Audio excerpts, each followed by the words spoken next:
Welcome to True Crime Garage. Wherever you are, whatever you are doing, thanks for listening. I'm your host, Nick, and with me, as always, is a man that knows that love ain't the same on the south side of town. He is the captain. But it's about $1.50 less. It's good to be seen, and it's good to see you. Thanks for listening. Thanks for telling a friend.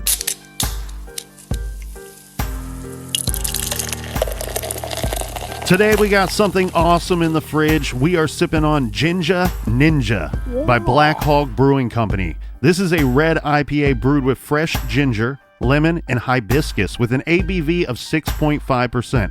Garage grade 4 out of 5 bottle caps. And this awesome IPA is brought to us by these garage ninjas right here.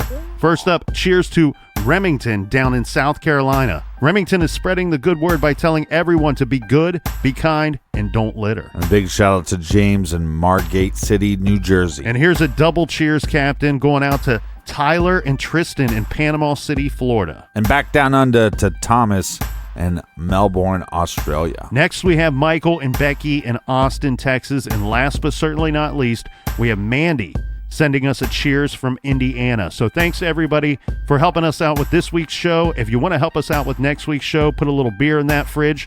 Go to truecrimegarage.com and click on the donate button. BWRUN, beer run, and that's enough of the business. All right, everybody, gather around, grab a chair, grab a beer. Let's talk some true crime.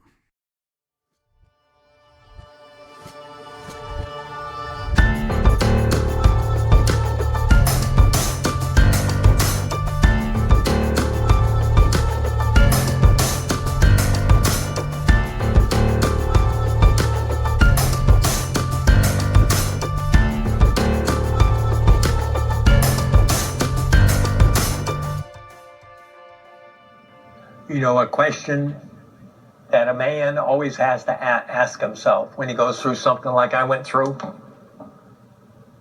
Are you in a better spot than you were before? Was it worth it?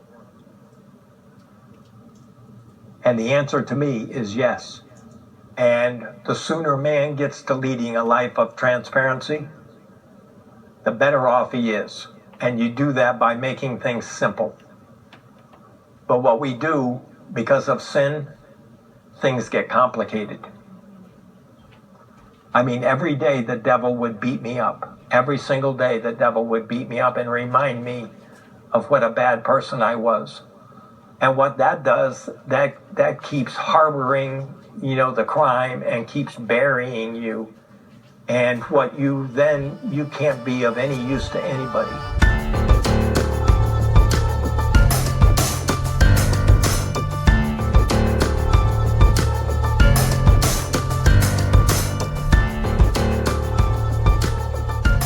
January 1982, Santa Clara, California. A baby is born. This is Patrick James Dennehy. Patrick grew up to be tall and athletic. He played basketball on the Wilcox High School team located in Santa Clara. As a sophomore, Dennehy averaged 20 points, 14 rebounds, and 8 blocks a game. Afterward, he transferred to St. Francis High School in Mountain View. He was rated a 1999-2000 High Honorable Mention All-American by Street and Smith's magazine. This despite missing half of his senior season due to a torn ACL, an injury that required surgery. The high school star athlete then went on to play college basketball, a scholarship player at the University of New Mexico, where he was listed as a 6' 9" tall backup forward. As a freshman, he played in 33 games and started 2, and was named the school's most improved player. As a sophomore in 2001-2002, Dennehy, now listed as a center, started 28 games and played in 30 in total, averaging 10.6 points, 7.5 rebounds per game, and was named All Mountain West Conference Honorable Mention. But remember, friends, the fall is always a lot faster than the climb. Patrick Dennehy got into hot water with his coach and teammates. This is after he stormed out of a practice, leading Patrick Dennehy to be kicked off of the basketball team. But Dennehy made enough of an impact on his team and in his conference, finishing 5th in the conference in rebounds, that he's going to get another opportunity. He was offered a roster spot on the University of Baylor's basketball team, where per league rules, he would be required to sit out a year for making the transfer. Baylor, a proud Baptist university, this is where Dennehy made a religious and personal transformation. Then, after sitting out for a year, Patrick Dennehy, now 21 years old, 6 foot 10 inches tall, and weighing 230 pounds, was ready to play for the Baylor Bears in the upcoming 2003-2004 season. And it was looking like Baylor was ready to try to make a run at not only defeating the big dogs like Texas and Kansas, but making a run at winning the Big 12 championship. This team seemed to be full of transfers from other colleges. One of those transfers was Carlton Dotson. Dotson played for Paris Junior College in East Texas and transferred at the same time as Dennehy, but per league rules, Dotson was allowed to play immediately. Carl Dotson, in his first year playing for the Baylor Bears, played in 28 games and averaged almost 16 minutes a game. But in 2003, a new junior college transfer was making his way to Baylor. This is Harvey Thomas. Head coach Dave Bliss believed Harvey Thomas was the missing piece and informed Carl Dotson that his playing time was going to go down significantly. Dotson was going to leave the team and university and transfer again if he could find a school. In early 2003, Carl Dotson and his wife split up. Dotson goes to live with his good friend and teammate Patrick Dennehy in an apartment. At some point, Dotson answers an ad. This is for a breeder who is selling pit bull puppies.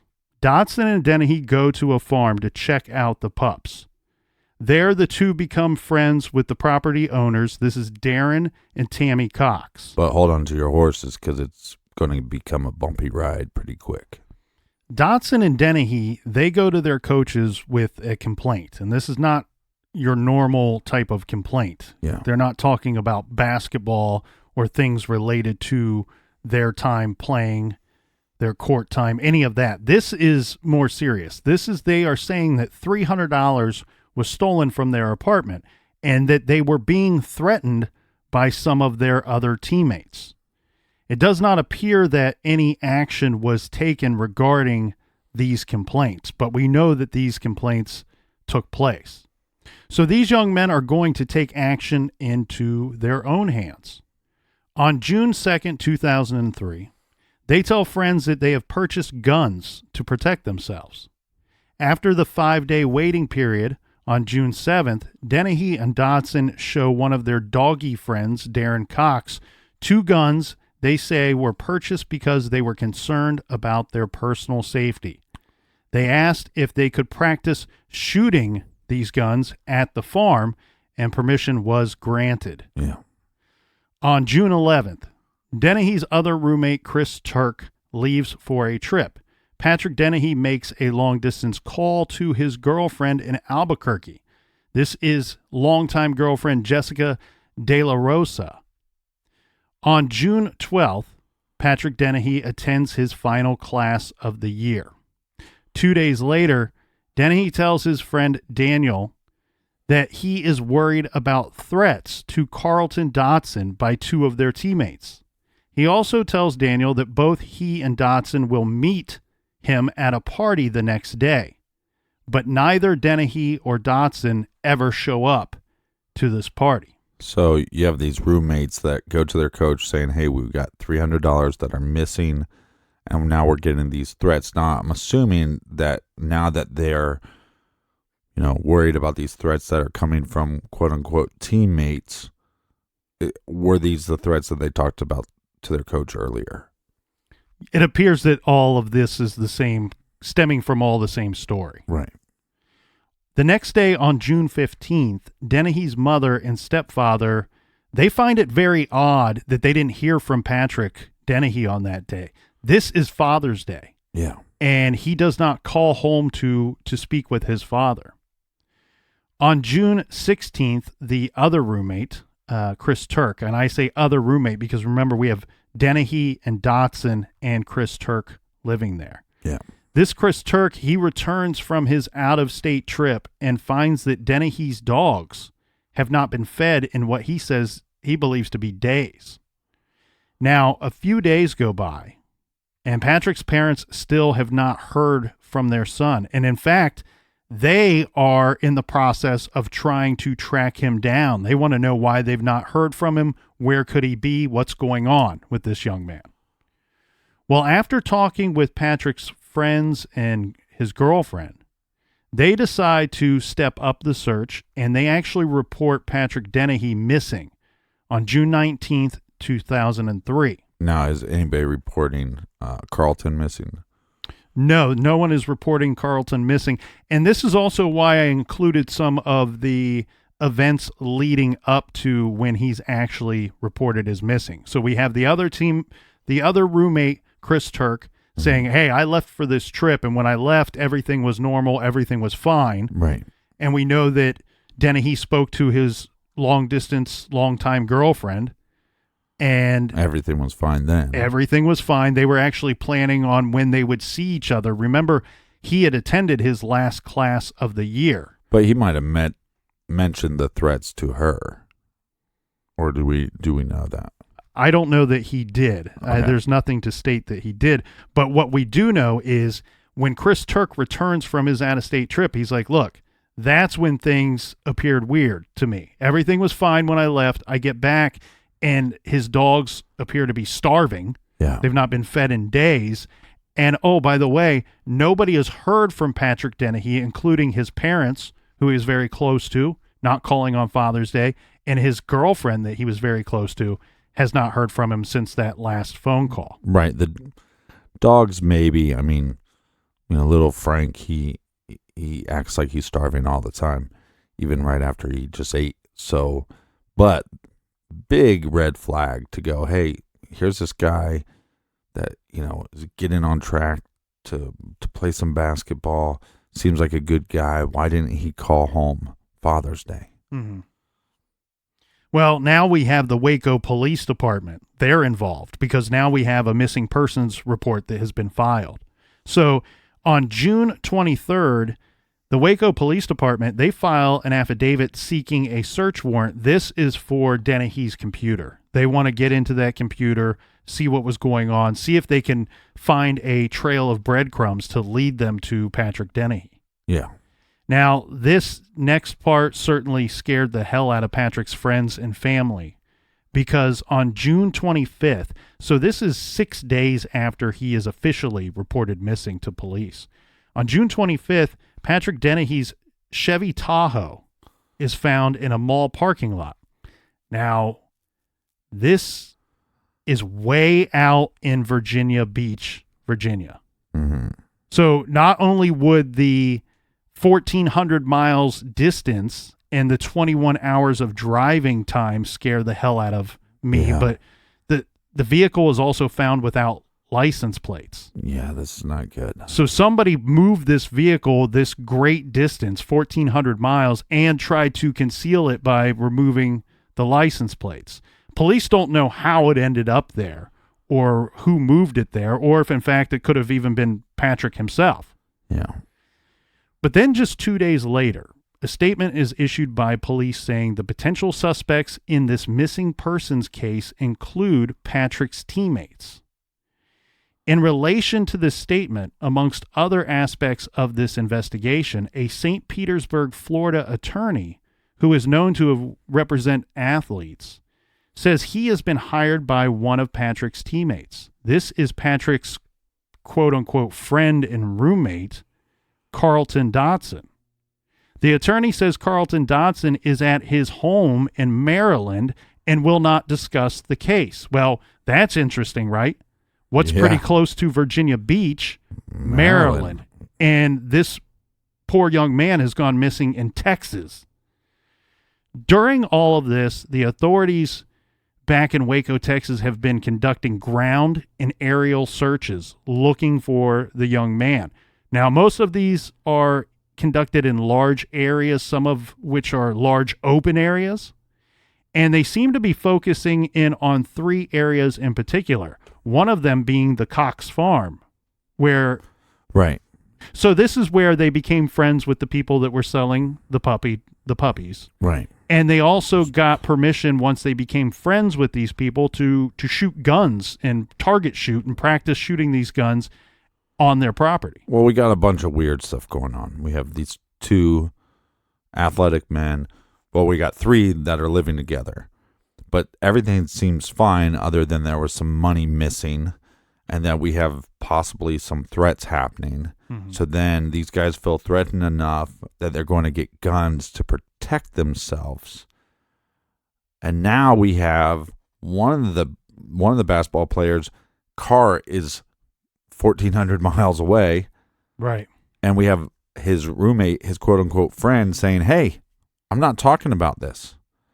And so July 9th, we have Dennehy's mother coming out and saying the coaches told her that her son said he was being stalked.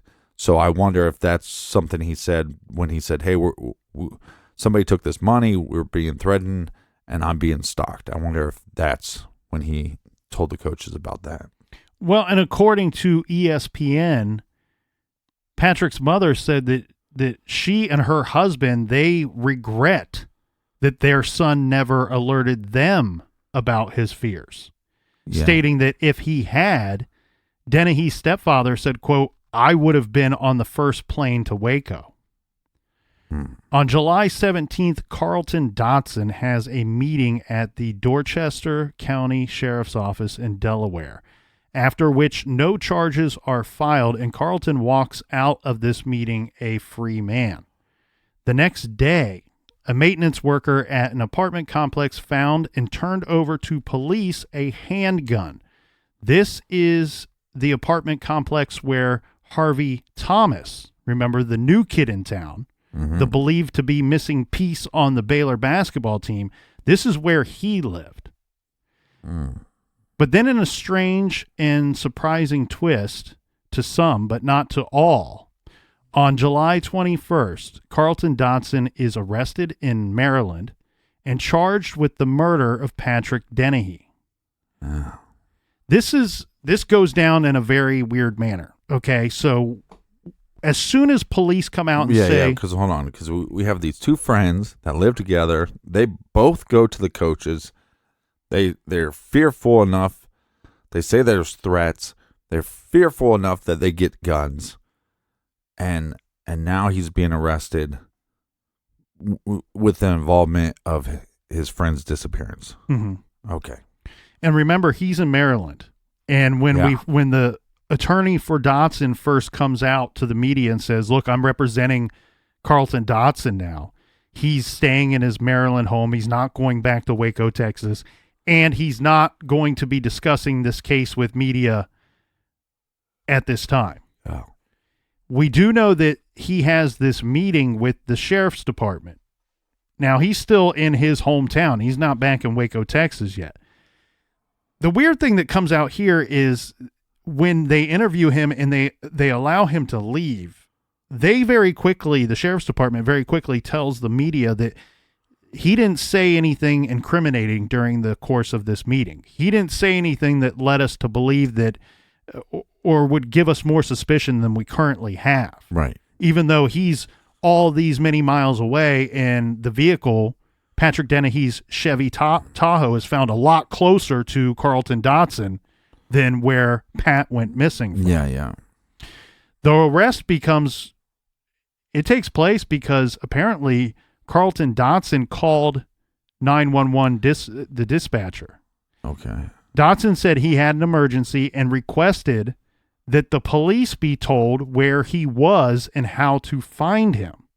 Now, some of what Dotson said to police has not been made public because it pertains to his mental condition, so protected information according to state law. Uh-huh. But what we learn is this. He says he was hearing voices and that he was afraid for his life.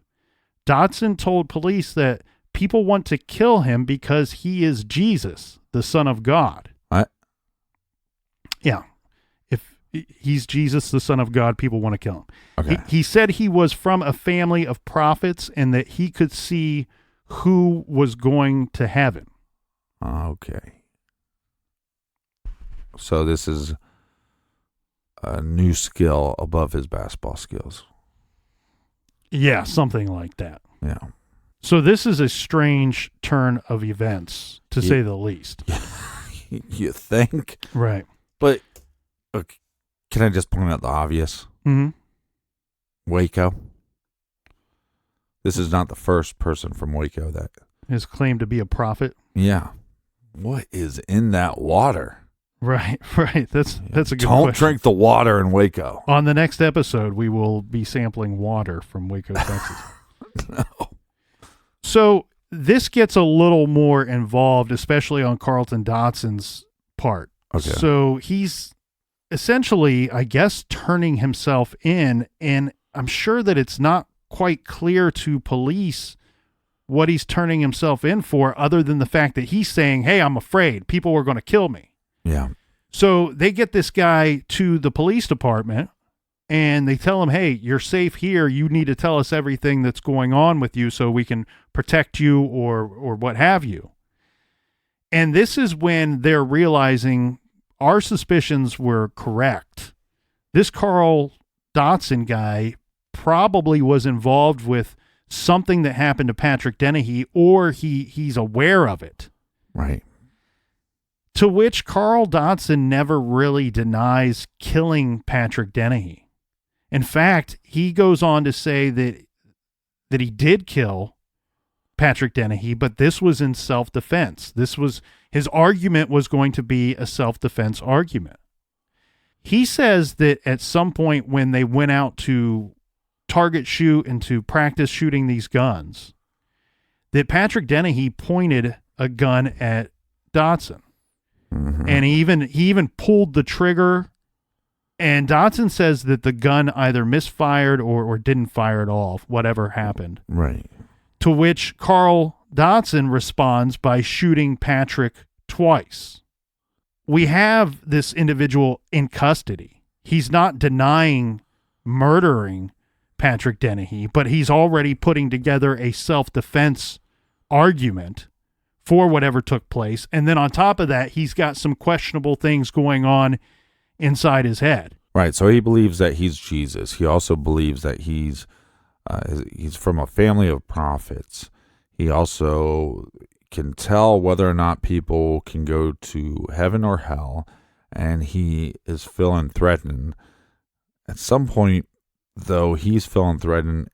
I'm trying to back it up a little bit because they're roommates. Is it possible that he is hearing this stuff in his head and he starts feeling that he's threatened, and so therefore Dennehy starts feeling that? Or is he just going based off of what his roommate says? I mean, because if you live with somebody and you come home and they go, a couple people called us and they're threatening us, and you don't know your roommate to be, he's not telling you that he's Jesus, he's not telling you he's a prophet, do you just believe that? You see what I'm saying? I maybe I'm reading too much into it, but we have two individuals that go to coaches and say, hey, we feel threatened. Two individuals that buy guns. Was it just this, it almost seems like a schizophrenia thing happening with Dotson? Is he taking that and making Dennehy believe him without actual evidence? I think you're really onto something here, because some things that we got to factor in here as well. Patrick Dennehy was not at Baylor University for a very long period of time. Yeah. I mean, he transferred there. He sat out a year. These two individuals did not live together for the entirety of that time. We have Dotson, who was married. He was living elsewhere. It wasn't until his marriage fell apart that he ends up shacking up with Patrick Dennehy and this other guy, Chris Turk. You really have to question, how well did Patrick Dennehy, in fact, know Carlton Dotson? Right. Before this what is now believed to be a murder, they only lived together a handful of months before this all went down. And it gets very confusing here because I think you've really hit the nail on the head where you wonder if the perceived threat by Patrick Dennehy, is it just because it's the spillover factor from being roommates with this guy? Right. Because in the early reports, it states something to the effect that, well, we have Patrick Dennehy, we have the other roommate who says, he comes out and says, Patrick Dennehy was concerned about threats that Carlton Dotson was receiving. Right. Is this Carlton Dotson later saying, no, they're threatening you too. They're threatening all of us that live here. Right. You're in on this now. Somebody broke into our home and stole money. We're not safe here. Hide your children, hide your wife, hide your husband too. And like you said, they did go to police. Whatever was going on at this time, whether it be real or something manufactured by Carlton Dotson or something that Carlton Dotson believed to be real, we know that Patrick Dennehy believed this enough that he went with Dotson to the coaches to report this.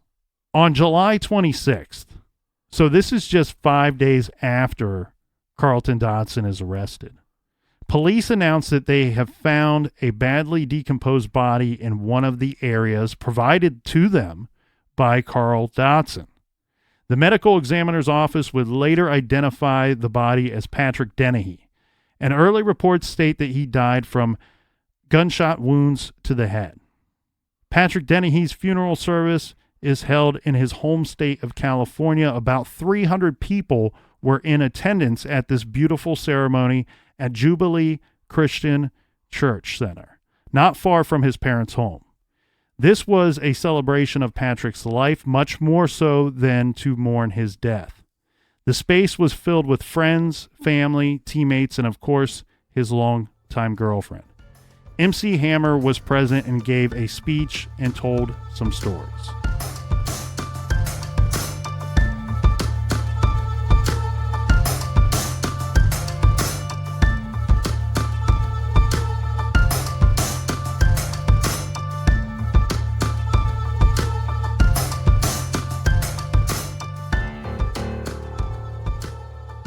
Take coloring your hair at home to the next level with Madison Reed. You deserve gorgeous, professional hair color delivered to your door for less than $25. For decades, women only had two options for coloring their hair.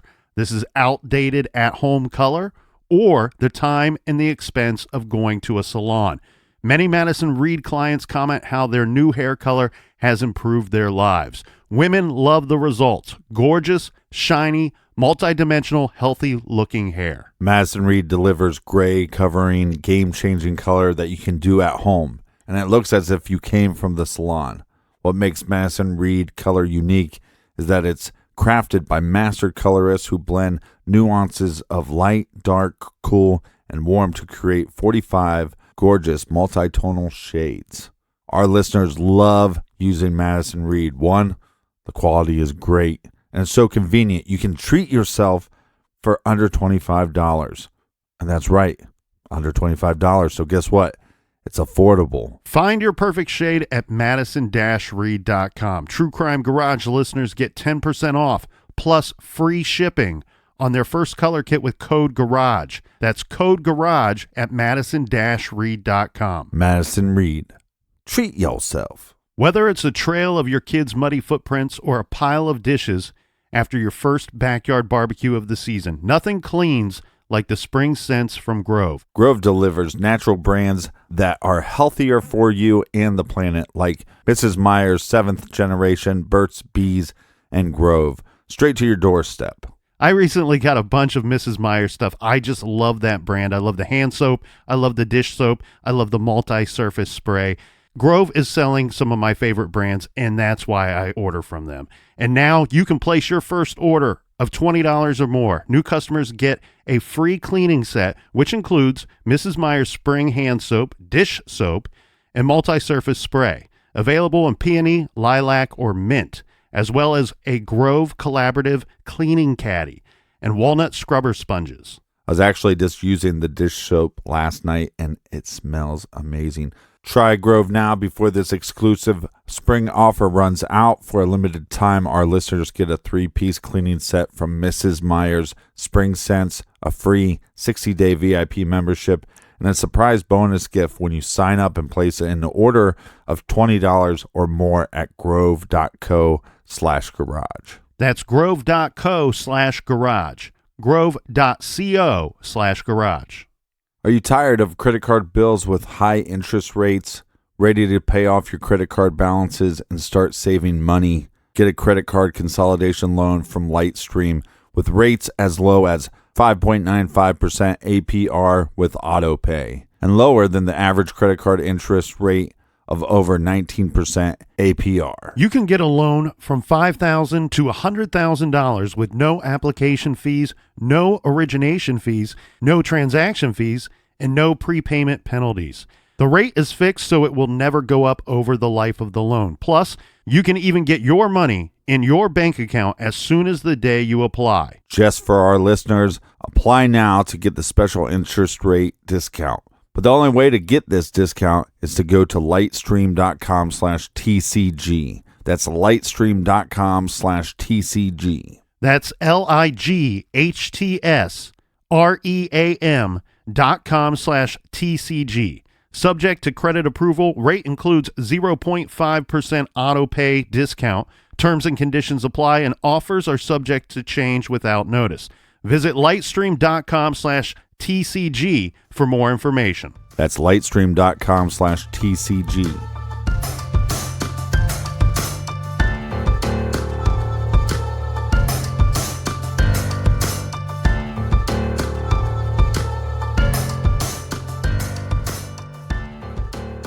All right. Cheers, mates. We are back. Cheers to you, Captain. Now, question for you. This Carlton Dotson, did he also create the Yeezys?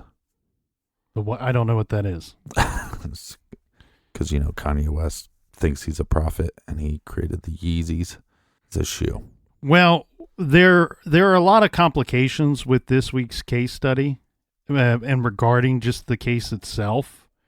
So the murder of young Patrick Dennehy, a basketball player at the University of Baylor, and the murder charges brought forward by the state against another Baylor basketball player or former basketball player, whatever you want to call him. Yeah. This opened up a can of worms. And when you go to somewhere like Costco or GFS and they have those giant canned goods? Yeah. I would say this opened up a giant can of worms for the Baylor basketball program. Costco size. Yeah. So it turns out that the Baylor basketball program, well, specifically the head coach, Dave Bliss, had violated several NCAA rules and regulations. Several players were receiving improper benefits, and this was Coach Bliss's doing. One of these players was, in fact, Patrick Dennehy. Now, I'm just going to refer to him as Dave Bliss from now on because, in my opinion, he does not deserve to be called coach or deserve the title of a coach. A coach is someone who should be a leader and should be a teacher, and he was working with young adults. And in fact, this guy is so disgusting. He's a complete weasel of a man that in order to cover up some of his own misdealings, he was ready to, he had a plan. And his plan was to blame a lot of this on the murder victim, Patrick Dennehy. And we know this to be true because of a very good man that was in this case. And this is assistant coach Rouse. So the assistant coach, one of many, he is in these meetings with Dave Bliss. And he's like, wait, my boss, a lot of this stuff is not adding up what he's saying to us in these meetings. Right. This dude does not seem to be on the up and up. And this assistant coach is learning of misdealings that he was unaware of. It wasn't like that from the top to the bottom, everybody knew what was going on. And in fact, Coach Rouse, what he gets this great idea. He's like, you know what? This guy, Dave Bliss, is a terrible person. And I'm not going to go down with this guy. So he starts bringing a tape recorder to these meetings. And wait, hold on. He comes up with this idea all on his own? Yeah. Okay. And so Good for him. So during one of these tape-recorded conversations between Dave Bliss and assistant coach Rouse, well, you can clearly hear Dave Bliss stating a couple things that they needed. There were some tracks that they needed to cover. And specifically, this was $2,000 that was made as a down payment on the Chevy Tahoe that Patrick Dennehy was driving at the time of his murder. Mm-hmm. The other thing that they needed to clear up was $7,000 in paid tuition, paid for Patrick Dennehy's tuition. So we got a couple problems here. You can't get a vehicle from your coach. You can't get a vehicle from your basketball program. And remember, Patrick Dennehy was not on scholarship at Baylor. Well, he was. But it appears that some of his or all of his tuition was being taken care of. He was under the table scholarship.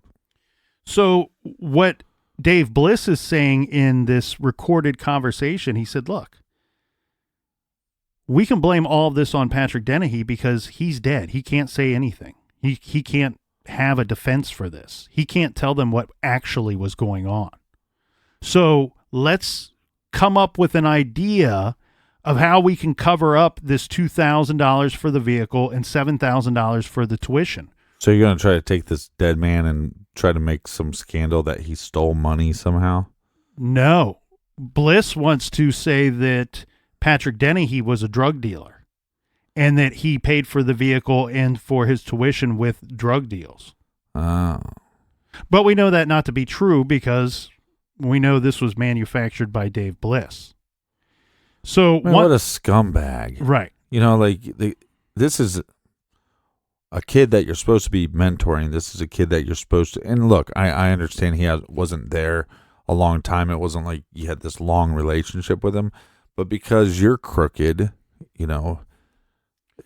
Well, he used these offers to entice Dennehy to go to school there and play for the basketball team. Yeah. And I get it. You know, there's somebody out there listening right now that's going, well, Patrick Dennehy accepted that misdoing. Yeah. And he was in the wrong for that too. I get that. There's rules and regulations, and Patrick Dennehy he was breaking those rules and regulations. But to the point where Dave Bliss elevates himself to a whole new level of loser is when he's like, oh, I did this stuff wrong. This guy's not around to say anything differently because he's been murdered. And we'll just make up this story that he's a drug dealer and that's how he got the money. Right, which also then puts some cloud around his death. You know what I mean? Mm-hmm. Like if you go, well, Patrick Dennehy, he was involved in all this other stuff. So, okay, well, you know, we don't know exactly what Carlton is telling us if it's true or not, but you know, it was drug related, so no big deal. I mean, this coach is. He's not a coach. He's a loser. Yeah. Stop, so sorry. some form of justice will prevail here regarding this stuff with Dave Bliss because on August 8th, 2003, Dave Bliss and the Baylor athletic director Tom Stanton both resigned. Dave Bliss was forced to resign amidst allegations that he had violated NCAA rules by making financial payments to 4 players and that he made improper statements to the media characterizing Patrick Dennehy as a drug dealer. The school placed itself on probation, limited itself to 7 scholarships for 2 years, and imposed a postseason ban for 1 year. Additionally, the NCAA further punished the team by initiating a non-conference ban for the 2005-2006 season and extending the probationary period during which the school would have limited recruiting privileges. Yeah, but these guys resign and they just move on to other dirty games. Yeah, Dave Bliss is coaching elsewhere. He's taken a significant step back in his career, let's say, but unfortunately, and this is not just America, this is most of society.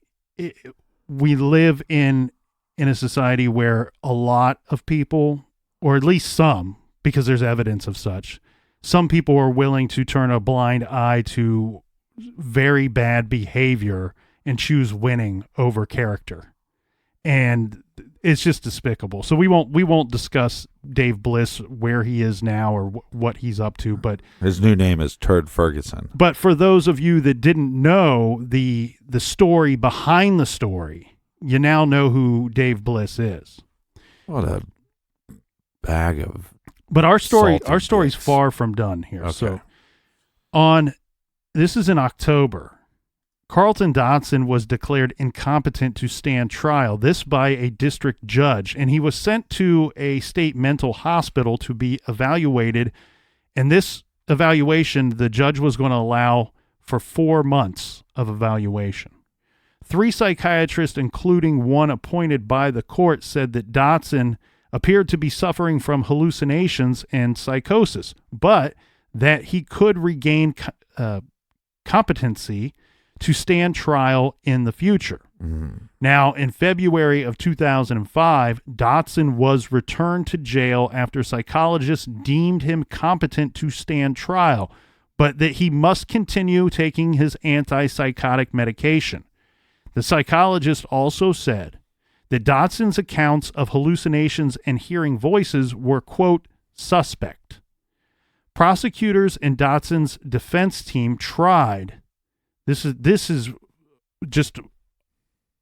part of the story is, I don't ever remember us reporting this in any other case. Okay. Prosecutors and Dotson's defense team tried to work out a plea agreement, but could not agree on the terms of that agreement. So they're working on a possible plea agreement. They can't agree on the terms. I think that the thing that was really in question, what they were battling on, was the length of time that he would have to serve. Anyway, no agreement is reached. But then on June 8th, 2005, just 5 days before Dotson's trial for murder was to begin, Dotson unexpectedly pled guilty to killing Patrick Dennehy. And to be perfectly clear, this is without a deal. Carlton Dotson was sentenced to 35 years in prison, and he will be eligible for parole in 2021. So This is a case that I like to file under the solved but unresolved category for many reasons. There's you seem to have the answer to what went down and somewhat how it went down, but then you're left with all these extra questions. You know, like, was Carlton Dotson actually competent or incompetent? Did he know what he was doing? And this whole self-defense or versus murder claim, that's because this thing never went to trial. Those are the answers that we do not have. And we don't get to have them. We really can only just sit back and examine this thing and form our own opinions and conclusions. Yeah, and this whole thing is weird. I mean, go back to David Bliss or AKA Turd Ferguson. The thing is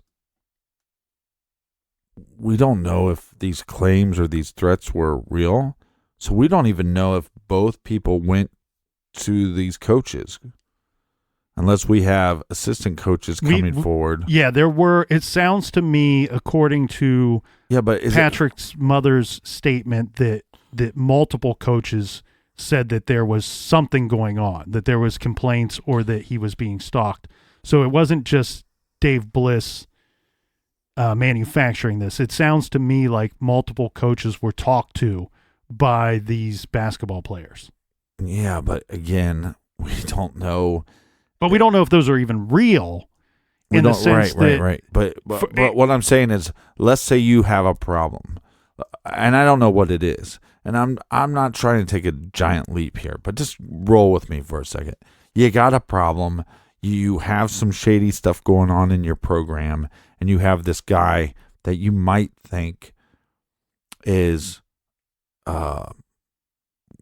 going to be the chink in the armor, right? Mm-hmm. And that is Patrick Dennehy, right?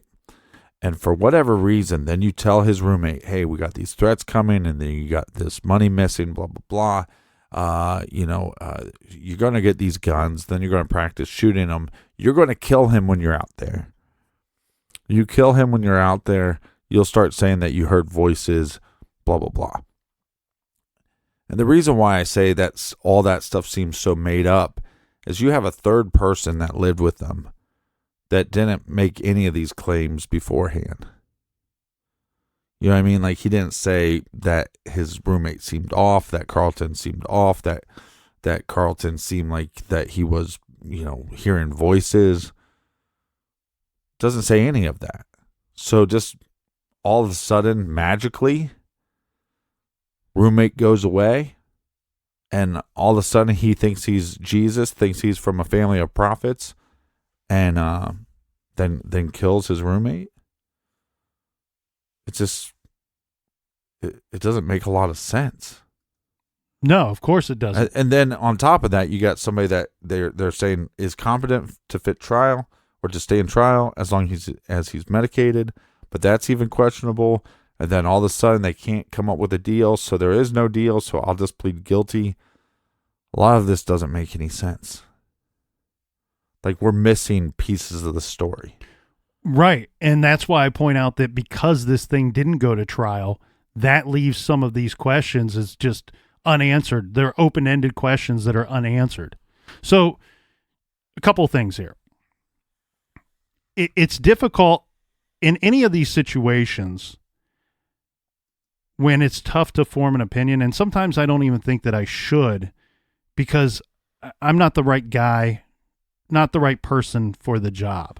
I can't tell you. I'm not educated enough or even have sat down face to face with Carlton Dotson to give you an opinion on his mental state. It would be foolish for me to do so. So in that situation, you just go, you know what? I'm going to leave it to the powers that be, to people, to more interested parties that are better equipped to handle this type of thing. The problem is they come out with two different answers, in my opinion. Yes, he's competent in the end after 4 months. He's competent to stand trial as long as he keeps taking this medication. Yeah. So that doesn't really give you a clear understanding if in fact he believed, if he was hallucinating and believed these threats, or if he manufactured them to put Patrick Dennehy in a position of vulnerability. Yeah. Because But why? What was his motivation? Well, he's a loser. But I don't even know if it's that simple, and that's what's creepy to me. I don't know if it's that simple. Maybe it is. But No, I'm just saying that there's a whole university involved in this, and there's coaches and there's higher beings. Yeah, but I don't feel like the coaches had anything to do with the murder of Patrick Dennehy. What I'm getting at, and I know that I shouldn't just say it so simple as he's a loser. That is just the introduction for my argument. Okay, we have Carlton Dotson, who is leaving the team. He's not going to be playing on the team anymore. He's just lost his wife. He doesn't have anywhere to live. He doesn't have a job. He doesn't have a team to play for. And who's his buddy? The kid that in his eyes probably has it all. He's on the team. He's getting improper benefits to be on the team. He's got a girlfriend. He's got everything going for him that Carlton does not have going for him. And could Carlton have manufactured a reason to, one, let's get some guns, two, let's put this guy in a place of vulnerability where we are out in the open by ourselves, and maybe Patrick Dennehy's even walking around with a gun that he purchased himself? Because here's the thing. If this whole case didn't fall apart very quickly on Carlton Dotson, you have to wonder if they would have found Patrick Dennehy a year or 18 months or 2 years later out in this very remote location, and he's out there with a gun, do they go, well, maybe he killed himself?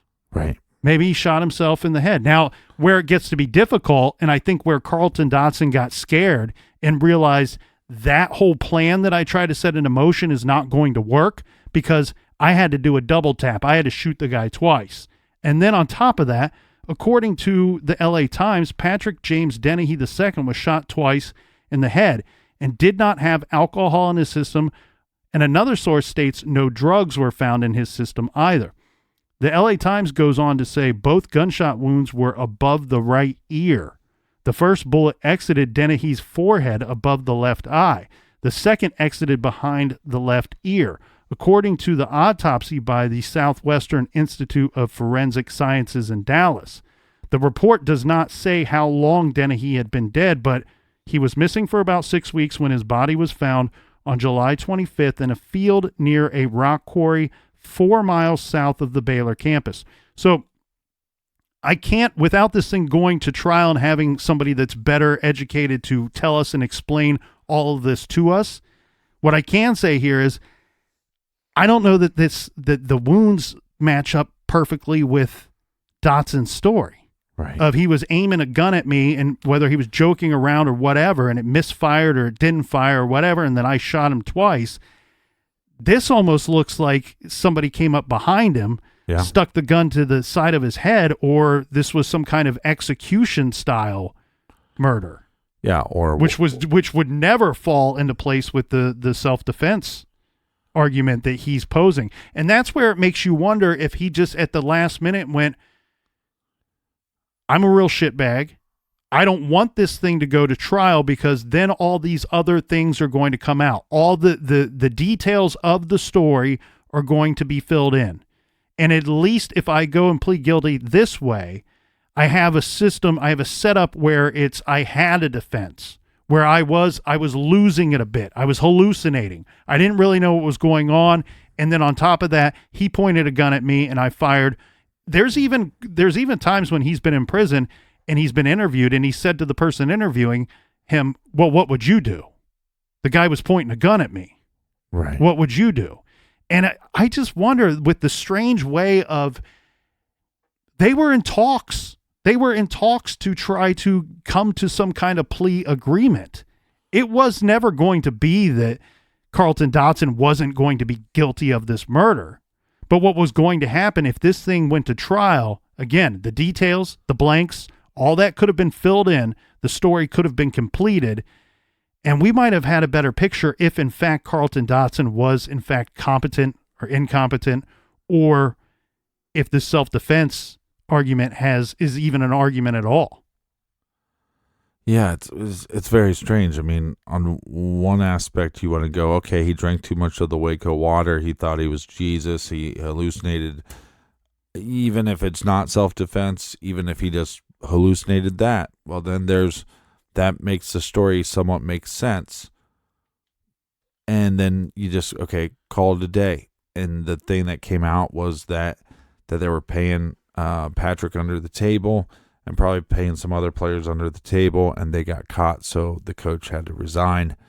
And then he moves on with his life. That's one thing, but because the evidence doesn't match up with his story, and we don't know because there's multiple reports on, he's competent, he's not competent, was he hearing voices? We don't know.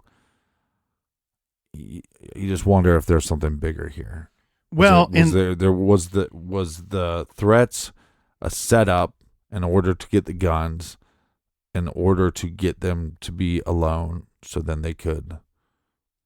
It just seems like we're missing some of the story, and we'll probably always will be missing it, because I think Carlton's going to sit there in prison and just rest on this idea. I was hallucinating. I was hearing things. He threatened me. That's in the story. Well, and there's people out there still to this day that question, could more than one person have been involved in the murder of Patrick Dennehy? And no, it doesn't seem to me that anybody questions that Carlton Dotson was involved, or that Carlton Dotson should be in prison for this murder. Nobody seems to be questioning that. It's everybody feels like we just don't have the whole complete story. And we did mention that little story of a maintenance worker finding a gun in the apartment complex of another teammate. And so these things are just, unfortunately, it has to fall into that solved but unresolved compartment there. Because I don't think, we're 2 years away from Dotson's being eligible for parole. we're not going to get the answers to these questions. This is how they are going to remain.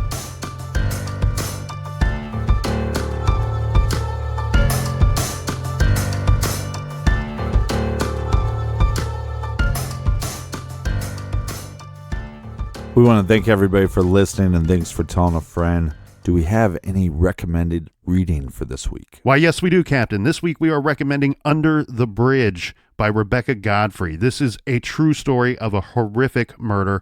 It's a must-read book. You'll want to go to our website. We have all of the recommended reading there for you on the recommended page. And while you're there, check out Stitcher Premium. We have another show called Off the Record. You can sign up right now on Stitcher Premium for a free month.